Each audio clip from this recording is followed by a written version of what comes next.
I honestly cannot think of a better place in the world than Taiwan. It's this paying it forward society of do the right thing. Being a Taiwanese person, you are now part of that society. 本来是从南非来的，已经来很久了。20左右。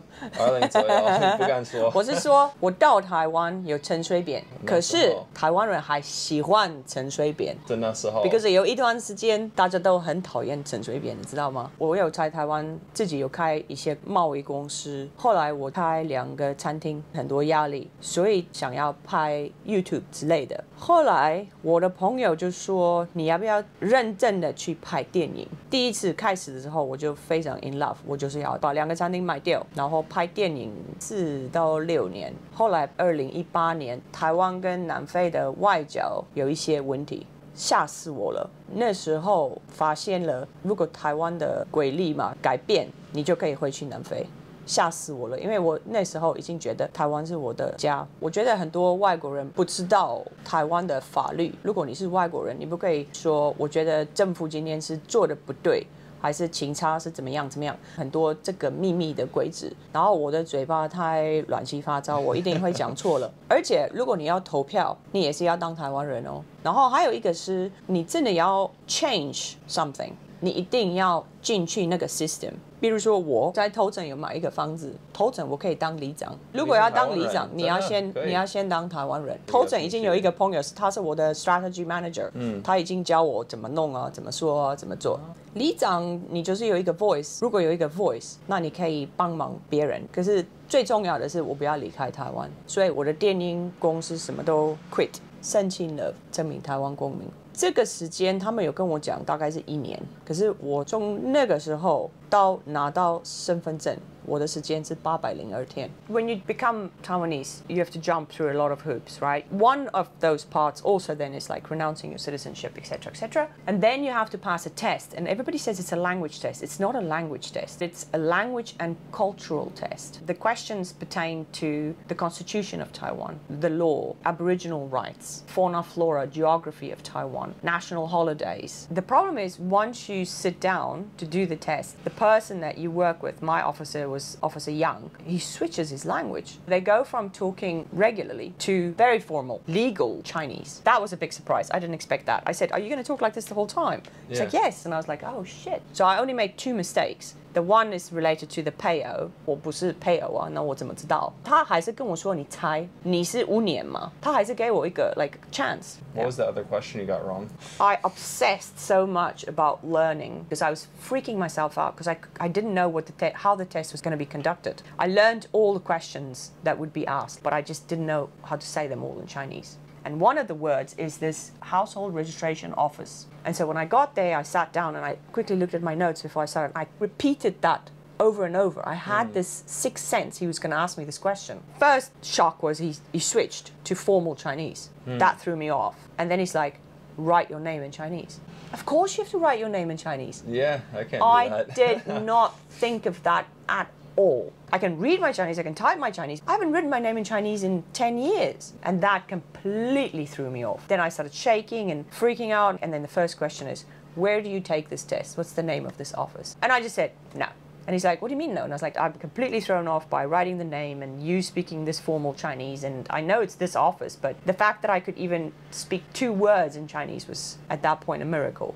But then I relaxed and I was like, okay, hang on. And then I got a question right and another question right, another question right, another one. And I was like, hang on a second. I know these questions. And he knows that I know these questions. So it's cool that they're so generous in that way. They Listen, want you to pass. I'm not sure if they want you to pass. My accountant and all the staff in her office failed the test. All Taiwanese. They all looked at the questions of the test and they all said they would not pass it. I think it's a very good thing. If we look at immigration across the world, we don't want to get in that situation. So the test has to be a little bit hard. I think the level of difficulty that it takes to become Taiwanese kind of speaks to, we need to be careful about like who we let in. What do you think foreigners bring to the table when they become Taiwanese? Diversity is always a good thing, as long as the people that become part of that society actually become part of that society.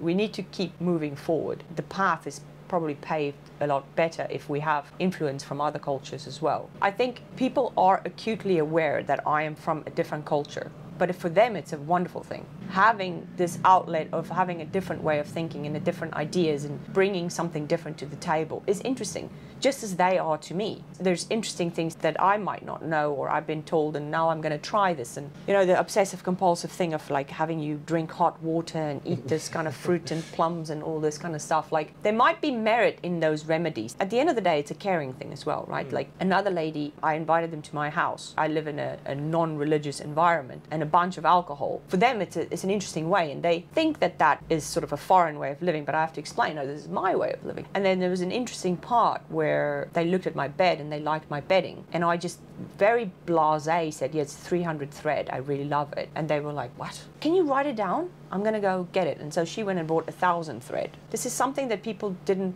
think about, and you're bringing this different aspect to it. And it's nice when you can do that as well. I'm always the one saying, oh, do you know a plumber? Do you know this? Do you know that? And so when I get a questions of like, oh, what was the name of that cheese that you bought? Or do you know this painter? Or do you know a musician? Or whatever. When I get asked for favors from my friends, then it's like, this is amazing. You're part of the community. It's not only about reaping the benefits, you also have to be part of the problems. Like, we're negotiating with the government to lease this park. I've now become the person who's mostly doing that negotiation because I've befriended the 镇长。台湾人可以接受外国人入籍吗？会视为你是台湾人吗？看起来是阿多瓦的包厢而已嘛。其实我觉得台湾人没有看到外国人一直想到哦，这个是外国人。比如说我们这边的朋友啊 ，local 啊，连不认识的人进来我的店里跟他聊天，聊了2-3个句。第一个是哇，你的中文很好啊，怎么样？然后我们过了这几秒。我们没有再想到你是南非人，你是外国人。上个月前我有一些年纪大，他们留4个多小时，因为我是说我要去投票，他们直接跟我 explain 一些 politics 的东西，他们也没有想到哦，你是外国人，你应该听不懂。你会提到你入籍台湾吗？要看的 situation。平常碰到人，你不会这样子说 ，Hello， 我是美国人 ，Hello， 我是加拿大人。其实我有一次直接说，在家里晚上，我的邻居请他去我的家，我们聊天，他们都不喝酒，我有喝酒。喝很多，很开心。然后我的音乐应该有一点太大声了，那我的邻居他有一点怪怪，他打电话给警察，警察到我的门口，我有点生气，而且我喝醉。那个警察超厉害。后来我就是想要当他的朋友，我要加他的 Facebook， 因为他是那种看起来一个已经喝醉的女生。没有耐心跟我聊天，后来我 OK 了，我想没有什么生气了。那我说 OK， 我们就把音乐关掉。然后他说，警察说我们可以记录你的 ID 吗？我说不行，不需要嘛。这个问题是不需要，是 loud noise 而已嘛。那个时候我就发现了，他觉得我可能是一个喝醉的一个外国人而已。我想要他知道我是台湾人，所以我直接去拿我的 ID 给他，就是要给他看，不 show off to the police 。他有什么反应吗？台湾人，你有身份证。如果我跟他说你要把你原来的国家的身份证都要取消，这个不光是台湾人，所有的人会有一点 shock。But become Taiwanese， 大家就觉得哦，恭喜你。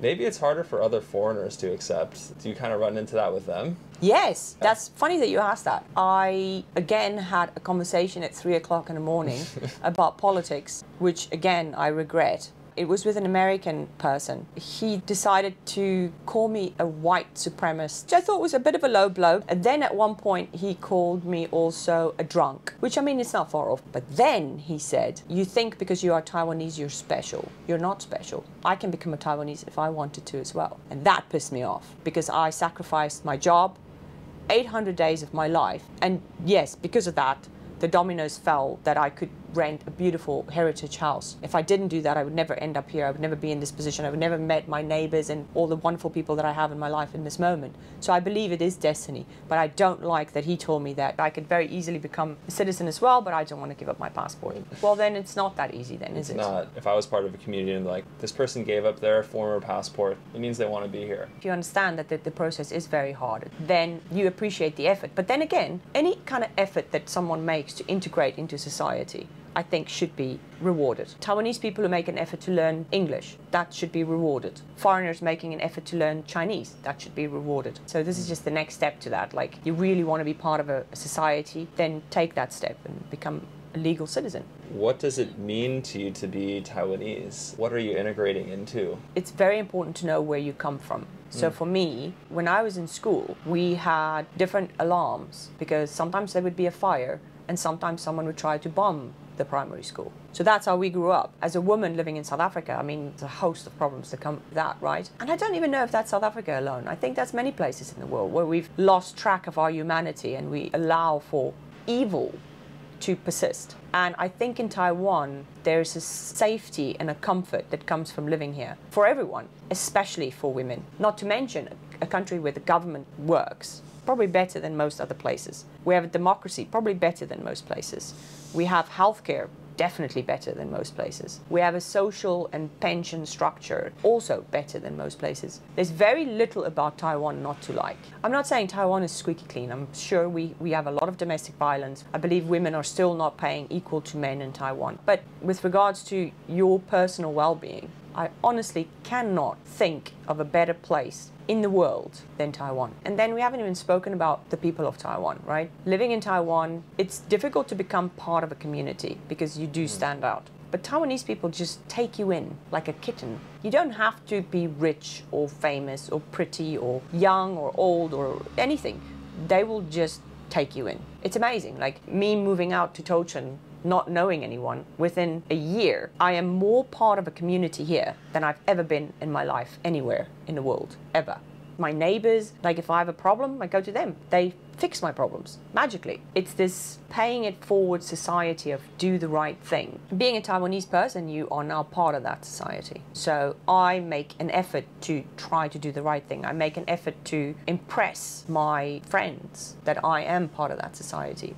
I do drink too much and I am quite ridiculous, but I go out of my way to help other people. So for example, in Tochen, I don't have a lot of time between running a business, drinking and sleeping. But when I do have time, I go to the local Zhongyobin and I translate a menu for them. Because this town is such a beautiful town, but it's so cut off from tourists because there's no English here. So I'm slowly trying to help people to translate menus, and I've made a little tourist map. I give a list to people when they get here. You can go there, and when you order the breakfast, order it like this and show this. Or if you want to eat the best beef noodles in your life, that's where you go. So I've created a community here for people that own restaurants where we can hang out together and talk about new suppliers or whatever's involved with the service industry. I guess you could do that if you were a foreigner as well, but I feel like I have a bit more weight in the game because you have that card that says you are part of the community officially, whether they want to accept you or not. You're legally part of the community. In my case, they've just accepted me. I've heard a lot of foreigners have this issue here where it's like people are welcoming, but it's really hard to integrate. There's been like surveys done on this, but you seem to have done it like quite well. I don't know if I'm doing it well, if I'm very lucky with the people that I surround myself with. I guess the first question should be, what do you consider being integrated? I do not want to go to your wedding. I do not want to join the funeral of your grandpa either. In fact, anything related to anywhere where people have to sit around and eat copious amounts of buffet type foods and screaming, and I'm probably not going to go. I think in any culture, humor is the binding factor. So when I'm with Taiwanese people, I act the part of being this ridiculous foreigner. They laugh at me saying like really bad words and then pretending like I don't know what the meaning is of it, for example. If you can bring humor to something, you're so much more quickly accepted into a society. I'll give you two good examples of what to me is integration, and both pertain to my neighbor, whom I've met 6 months ago, and who now I consider to be one of my best friends. She's 10 years older than me. We grew up in a completely different society. She doesn't speak any English at all. She said to me 2 months ago, this is a heritage house and a little cafe, and you work your ass off and you don't make much money and blah, blah, blah, blah, blah. Why did you open this place? And, I went through the whole, it's destiny, I got this house, blah, blah, blah, blah, blah. And you know what she said? I think you were supposed to open this house so that you could meet us. I think our paths were supposed to cross. And this is how it happened. That is so touching, right? Last week, same woman, she's here. We're talking about Chinese New Year. She said, oh, you're going to open during Chinese New Year? I'm going to open the whole of Chinese New Year because I'm taking all of next week off. And she said, don't open on Friday. And I said, Friday? No, I'm opening on Friday. Friday's my busiest day. And she's like, no, Friday's the family day. You got to come join us for eating and being there. You're being invited into someone's life where they don't need to do that or they don't need to say that. So for me, that is integration. To me, that's like what I want.